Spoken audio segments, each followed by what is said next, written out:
lumulupyo sa Barangay Tagabuli, and to the medical team from the province, the medical professionals, to all of you, sir, and ma'am, once again, maayong buntag sa kanan.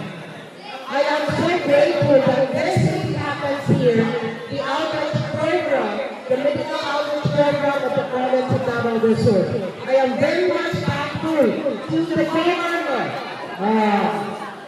Governor Ivan Juan Yatagas, and of course, to the Vice Governor, Ayatun Bana, the Honorable Mark Tagas. To all, we have the barangay officials here today, ngayon po, among ipadana ng aming malipay, and we really appreciate the effort, the time, the effort, and the commitment that the provincial governor bringing here to the medical mission. It is really unheard that these people will be given medical attention for free. It is because we have really our national crisis that we are facing. Our time, we really magpachanda because wala kong kwarto. Today, those three and those wishes come true, making it into not just a dream but into our realization. Mga taga-Buli, mga akong mga community, daghan ang tanan, una, magpasalamatan sa atong provincial governor, sa medical team who is here today. Magpasalamatan because this is what happened if not for them. For free lang, here, wag uli, o, isa pa kayo uli niya. Ako niya ako ng akong mga tawag, isa pa kayo uli, for free. Sige, ayaw lang may tao lang, kasi ito naman ako ilutang sa sulo para hindi mo makita. Free ang uli, yes. Dental, ikot dito, kung may ikot sa nipon, 500, kagaya ka, tapos ka-afford kayo, umagod pa na sa ikot o sa patang na pamilya, how much more? Sa ikot na, ikot na itugay as 800, 500, 800 to 1,000. Today, ako lang ma-experience, masinati, na libre ang pagpamibot sa nipon. I am so happy for that. And of course, each and every one of you, minunta na usapin na dapat waka aron sa kauswagan sa atwa panglawas, no? For free, ang mga katigulangan. Iawhan lang po.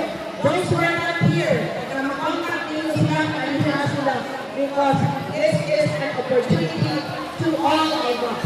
How I wish or how we wish that from the national government, from the provincial government, and the municipal government, and the barangay government will be working as one for the welfare of everybody, for the welfare of those people who chooses us and even love us.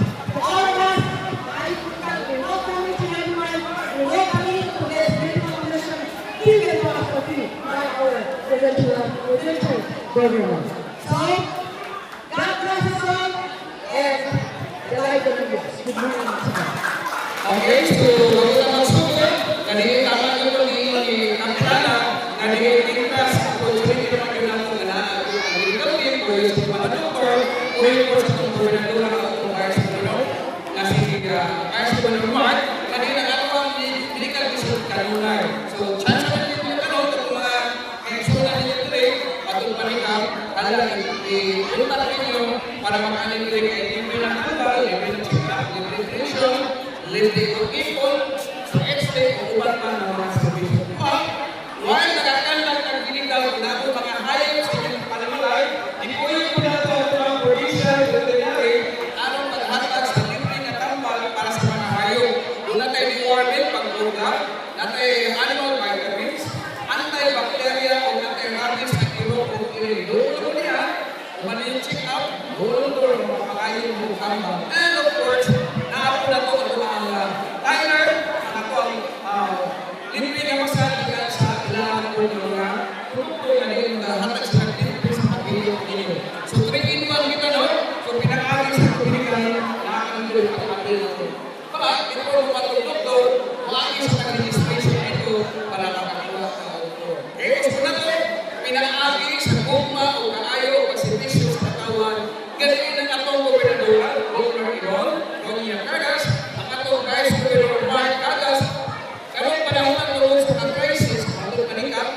Kaya kung sa kadaghanan, unya, sa kadaghanan ng mga isyo ito, ipaliwanag ang importante trabaho ang atong importante ng ingatan at pinahanglan sa katawan. Bako ka lang inutugan sa atong gobernador.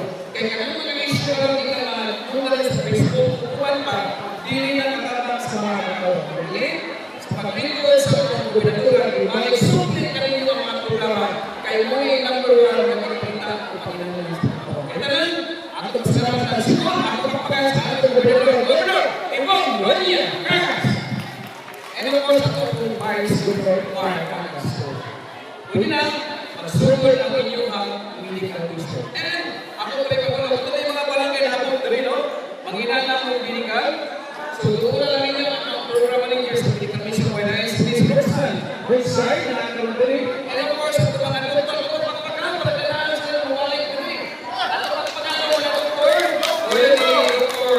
Tunaka, Dr. Tara, Dr. Torres, alangin ano pa ako ni Dr. sa bigay ni senior o sa adult o sa video. Okay? So, daghang salamat ang muntag o pwede na magsugod ang atong medical mission.